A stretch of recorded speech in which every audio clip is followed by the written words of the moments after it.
I mean, have you seen something like, you've been in nuclear for 40 years, right? Have you seen something like this before? I have seen promises of the nuclear renaissance. This is where my entire career has led me to this point today. Rolling camera, here we go, WARD250, and action. Welcome back to another WARD250 update episode. I'm Isaiah Taylor. I'm the founder and CEO here at Valor. And I'm Mark Mitchell, Chief Nuclear Officer, and we have a guest. It feels like we've had guests almost every episode recently. This is great. It's a new format. We've run out of things to say to each other. So we have a guest with us today. Why don't you introduce yourself and tell us a little bit about what you're here for? Sure. Kevin Roberts. I'm the Quality Assurance Manager at the Department of Energy Idaho Operations Office, representing the Office of Nuclear Energy. And I'm visiting Valor this week to perform a quality assurance audit to look at the implementation of their program.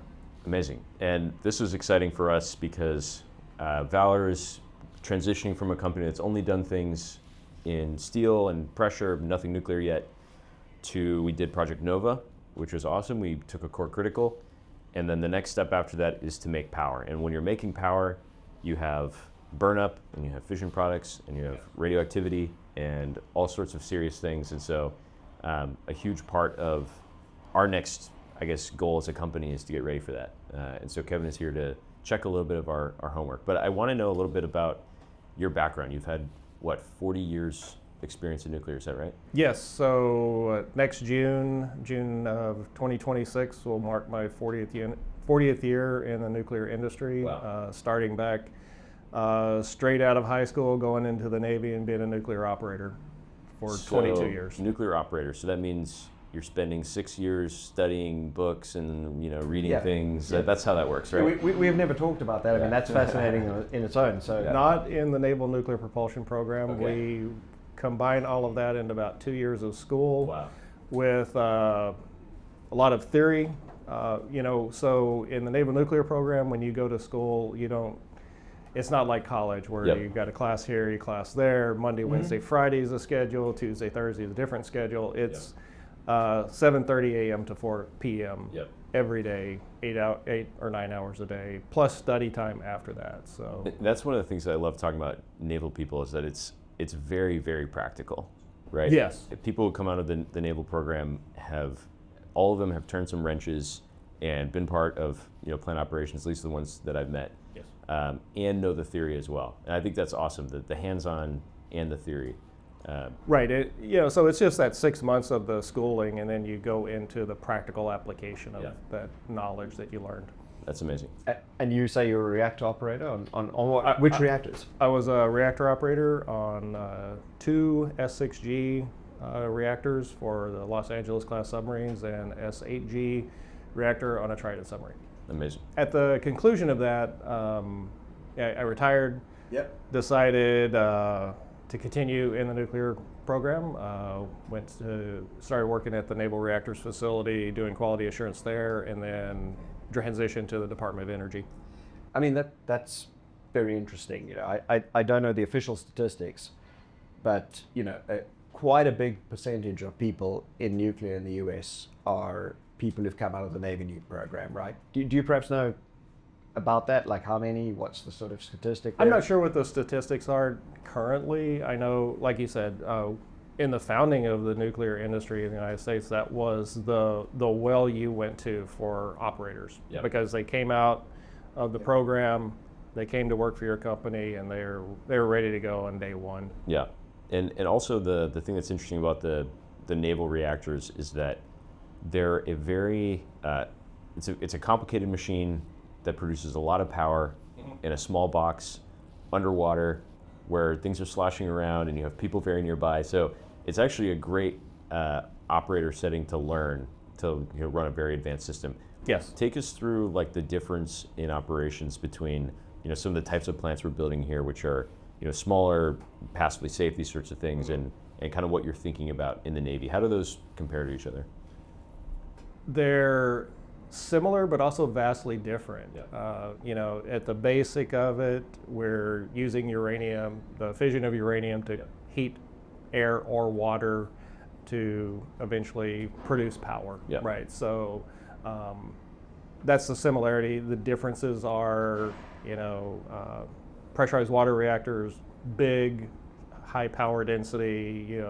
If it's commercial, you start it up, you operate at a certain power level, generate electricity. If it's on a submarine, you do variable powers up and down. So it's very different. It's similar, but also very different. A lot of the philosophies, though, are the same, and that's, I think, what makes my experience being able to transition to high temperature gas reactors just really valuable, because of just the philosophies of nuclear power and the philosophies of quality assurance. Let's talk about quality assurance. I mean, how important is quality assurance in the stack of things? How important is what you're working on right now? Really, it is the basis for which any company should operate. Right? Okay. You try it. It seems difficult. It seems mystical, maybe, but really, if you boil it down, quality assurance is just a management system for performing work safely. Yeah.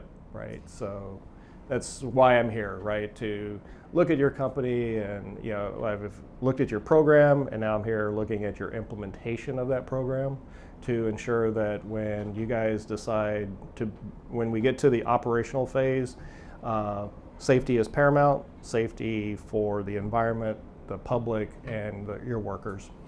So how does that work, right? I think we kind of like to demystify nuclear a bit here. So we talk about a program, we talk about our operations. How would you explain to someone, a novice like me, how would you explain to someone, what is a quality program? What is that all about? Sure, I think that's a very valid question to help demystify it. It's the reasonable assurance that the parts, the systems that you manufacture, put together, that you're going to stick nuclear fuel into, it's reasonable assurance that all of that comes together and can be operated safely. So it goes back to the design, your procurement of parts, instructions, procedures, and drawings for performing the work you're like how doing, you put it together, right, how you operate. All of those together really is just your quality assurance program. Sounds pretty easy. It seems easy, right? So, I was thinking, because we started with the audit, right? And what does everyone know about an audit? It's the IRS audits you if you file your taxes wrong. That's right. Is that right? Is this the same thing? Did we file our taxes wrong? It's similar but different. It's more preventative. Right. Right. IRS comes in after the fact. So this is before. We're coming in at the beginning. So when you get to operations, we as the department have assurance that, hey, it's going to be okay. Yeah. Right. So let's talk about, we talked about, how we have reasonable assurance that all the things that we designed and procured and put together were designed and procured and put together in the way that we intended to. Right. Right. Designers have great ideas in their head, and then they actually need to hit the floor and be safe. Sure. Right. And it seems to me that quality assurance kind of covers that full span of activities and making sure that you landed where you wanted to land. Yes, it does. It puts guardrails in place, right? Like you said, designers, engineers, they come up with great ideas that look great on paper, but then you actually try to go it in the field, and it's like, well, that's just not going to get there. And, from a business standpoint, you don't want to get to that field where it's like, that's really just not going to work.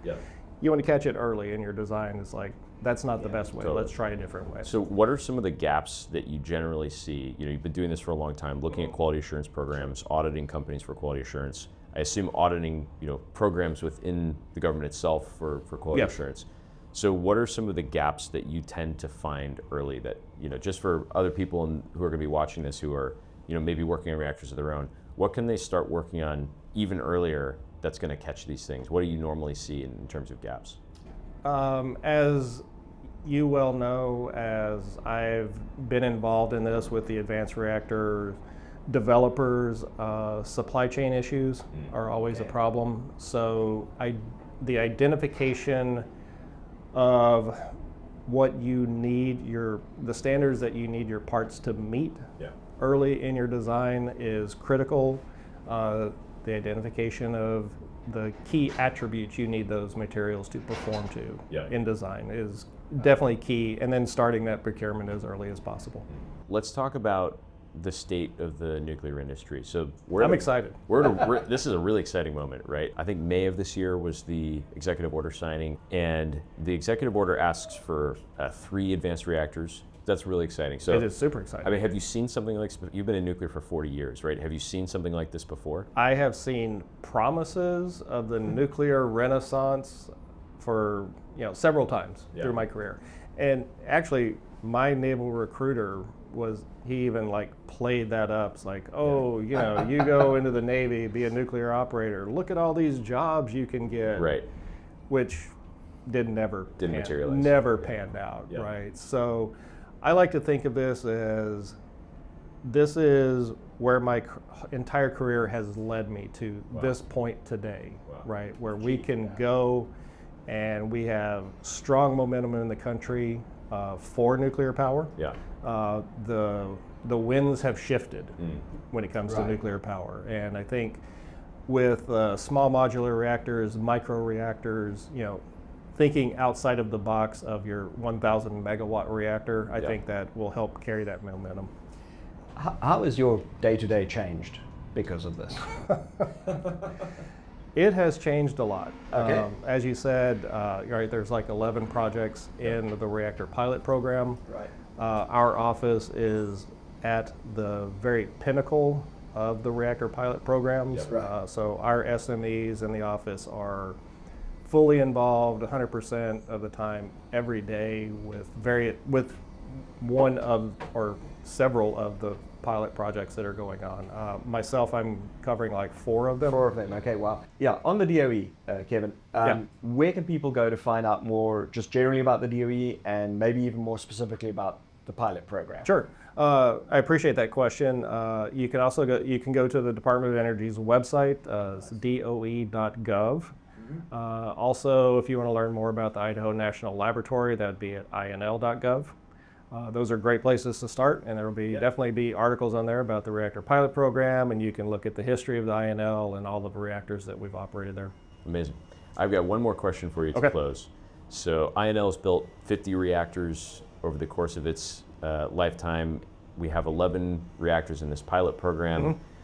Where do you see American nuclear going? I think it's about 18% of American power generation today. It's about 7%, 6% around the world.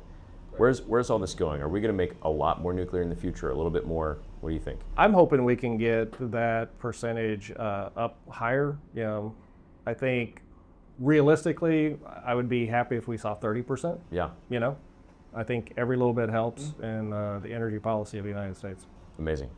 Well, this has been another update episode for our WARD250 program. Thanks so much, Kevin, for coming and joining us. Appreciate it.